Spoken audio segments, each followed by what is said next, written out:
उत्तर प्रदेश के एक छोटे से गांव मुरादपुर में हर शाम एक बात जरूर होती। सूरज ढलते ही लोग अपने घरों में बंद हो जाते। गांव का केंद्र एक पुराना पीपल का पेड़ था, जिसके बारे में कहते थे कि वहां कोई छाया रहती है। उस पेड़ के पास मत जाना रात में, दादी अक्सर चेतावनी देती। 15 साल का अमान इन सब बातों को मजाक मानता था। उसे डर नहीं लगता था। उसका दोस्त रईस भी वैसा ही था। दोनों अक्सर शाम को उस पेड़ के पास जाकर बैठते थे, जहां अब कोई और नहीं आता था। एक दिन अमान ने रईस से कहा, चल आज रात को 12 बजे आते हैं उस पेड़ के नीचे। देखते हैं क्या जिन्न-विन्न होता है या सब डरपोक हैं। रईस पहले तो हिचकिचाया, लेकिन फिर मान गया।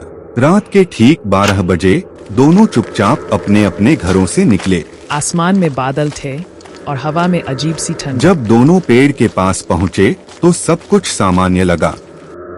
देखा, कुछ नहीं होता यहाँ, सब बकवास है, अमान ने कहा। लेकिन तभी हवा एकदम से खिहर गई। पीपल के पत्ते हिलने बंद हो गए। एक अजीब सी खुशबू हवा में फैल गई, कुछ ऐसी जैसे बासी गुलाब और खून की मिली-जुली। तूने सूंघा? रईस बोला, डर की कंपकंपी में। अमान कुछ कहने ही वाला था कि अचानक पेड़ के ऊपर से एक काली परछाई गिरी। वह किसी इंसान जैसी थी, लेकिन उसकी आंखें लाल अंगारे जैसी जल रही थीं। तुमने मेरे घर में कदम रखा है, एक भारी गूंजती हुई आवाज आई। दोनों डर के मारे कांप गए। अमान ने भागने की कोशिश की, लेकिन उसके पांव जैसे जमीन से चिपक गए थे।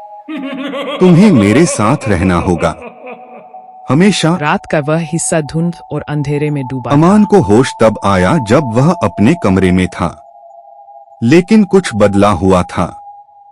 वो हर दिन कमजोर होता जा रहा था। गांव के मौलवी हजरत से जब घर वालों ने बात की तो उन्होंने एक ही बात कही, ये जिन्न का असर है।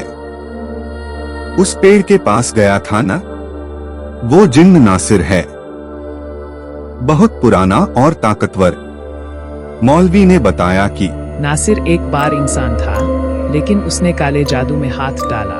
उसने खुद को अमर बनाने के लिए जिन्नों को बुलाया और खुद ही जिन्न बन गया।